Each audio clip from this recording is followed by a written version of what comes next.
মাতৃয়ে যিমান কষ্ট কৰি নিজৰ ল'ৰা ছোৱালীবিলাক যেন ভাল মানুহ হ'বলৈ তেওঁলোকে সদায় পিতৃ মাতৃয়ে চেষ্টা কৰে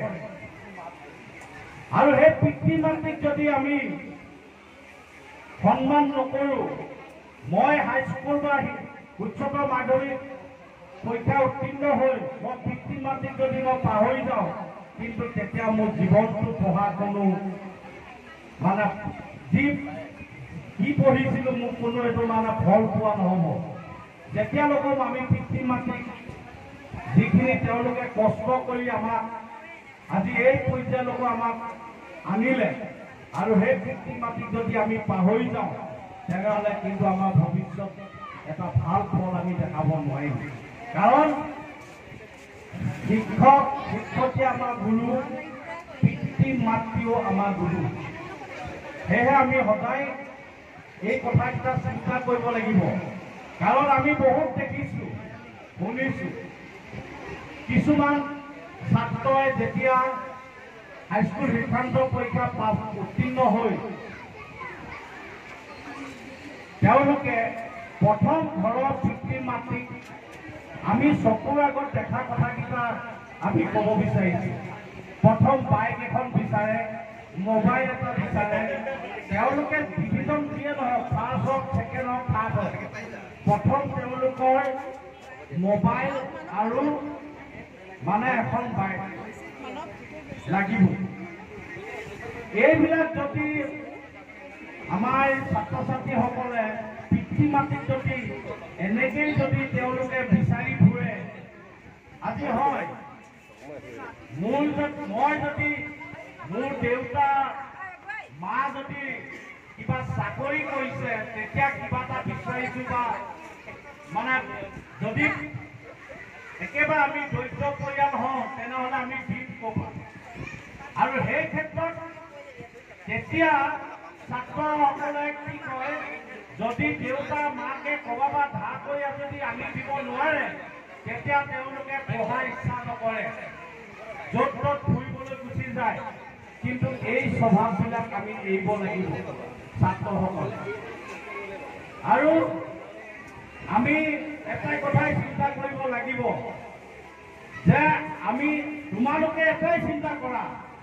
যে যিটো পঢ়িবলৈ লৈছা তোমালোকে সেইটোৱে পঢ়া তাত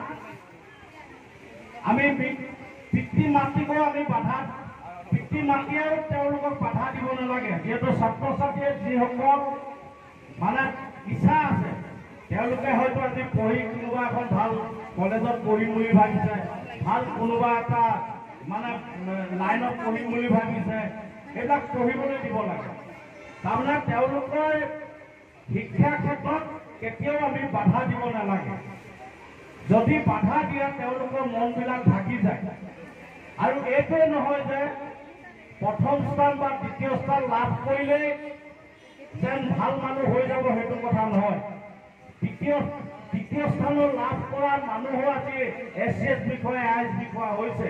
কাৰণ মেট্ৰিকত যদি তেওঁ ফাৰ্ষ্ট ডিভিজন হৈছে হয়তো হাই ছেকেণ্ডেৰীত তেওঁ ফাৰ্ষ্ট ডিভিজনো হ'ব পাৰে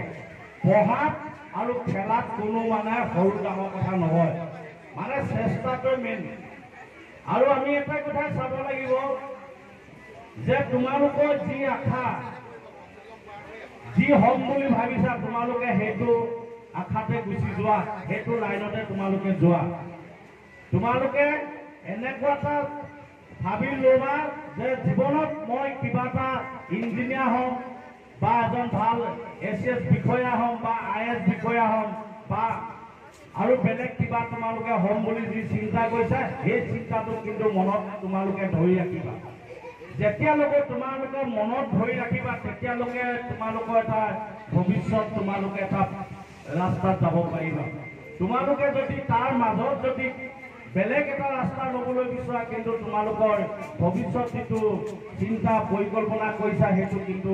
আশা পূৰণ নহ'ব সেইকাৰণে মই তোমালোকক এটাই অনুৰোধ জনাইছোঁ তোমালোকে সদায় এটাই চিন্তা কৰা যে মই কেনেকৈ ভাল মানুহ হ'ম ভাল এজন বিষয়া হ'ম বা এজন ভাল মই অভিযন্তা হ'ম এই কথাখিনি তোমালোকে চিন্তা কৰা আৰু তোমালোকে যেতিয়া এজন ভাল আমাৰ অসমীয়া বিষয়া হ'বা আমাৰ ভাল লাগিব যে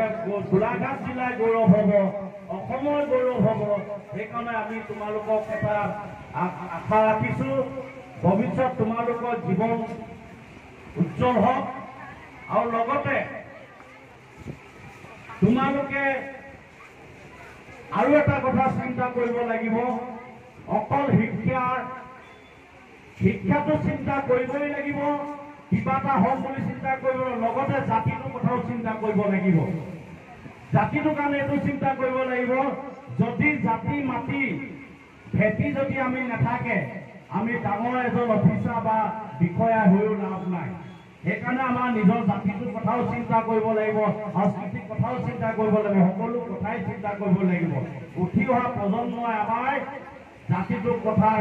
গুৰি ধৰোঁতা মানে তেওঁলোকে এতিয়া আমাৰ লক্ষ্য হৈছে। সেইকাৰণে এই বিষয়বিলাক আজি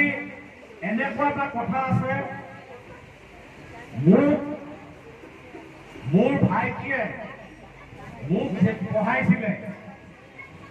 মই এটা উদাহৰণ দিছোঁ।